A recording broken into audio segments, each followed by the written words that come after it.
Hello! So yesterday during work I finished London Belongs to Me by Jacquelyn Middleton, and usually I film my video right after so you could get my full raw thoughts on it.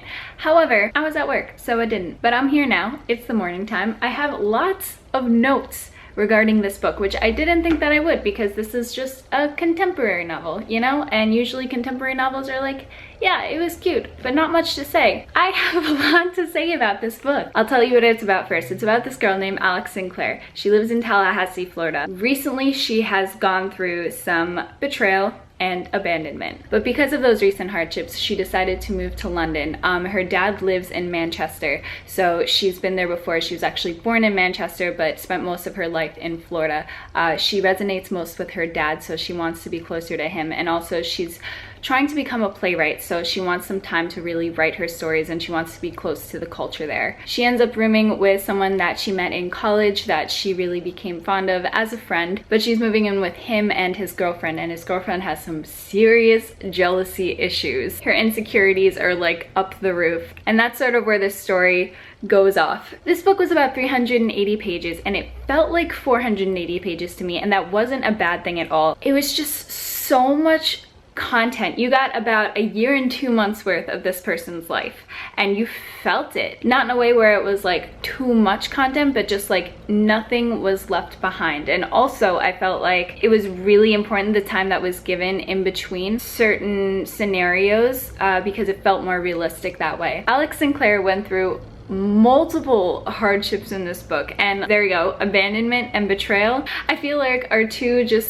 things that kept happening to her that hurt me because those certain situations just felt incredibly realistic. She felt it with her mom, she felt it with certain significant others, she felt it with crushes that she recently had, past friends. It's just so many people. It just kept happening and it kept putting her in this place that she didn't want to be in. But she was given the proper time to heal, and that made me really happy. It wasn't just oh, the next day she was ready to go again. She needed time to be genuinely upset, and she was really given that time in this book. And you can tell that her friends were getting frustrated with her because she wasn't healing fast enough. And I also thought that that was a very realistic thing that I absolutely loved about this book, because it made me feel like my feelings were validated in certain situations that I've had that were similar. This is a new adult book, so Alex is 21 when this book first starts, and then she's 22 by the end of it. I am 22, so again, you can see where the relatability might come in.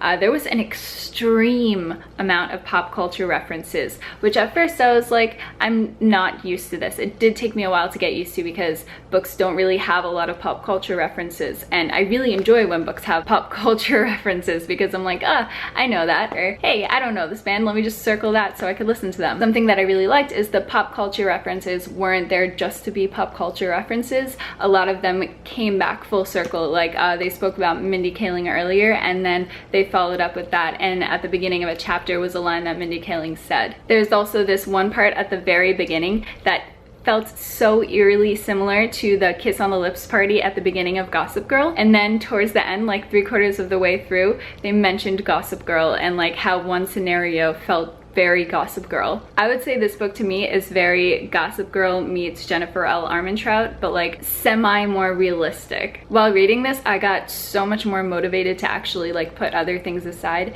and focus on what I want to do. For example, I told you guys about the Huffington Post blogger network and how I'm a part of that now, and I have not even I just keep thinking that I have no idea what to write, but I haven't actually sat down and thought about it. And it's something that I want to do, and it's something that I became more motivated to do after reading this because Alex Sinclair was so into her playwriting, and she got completely sabotaged and betrayed during one of her during two of the times that she was playwriting, and she just kept going. She was just a machine no matter what was happening in her life, and that was awesome. Also, it just made me want to travel more. My favorite scenes during this was probably the scenes where they went to Manchester to visit her dad and the rest of her family, Joan, her grandmother, which was amazing. Manchester just seemed awesome, and going to different places just seemed awesome, and it's something that I wanted to. I wanted to go to Amsterdam for the longest this time and I just have not. And I also really want to go to the West Coast really badly, and I haven't, and those are two things that I want to do by next year, maybe, you know, money pending,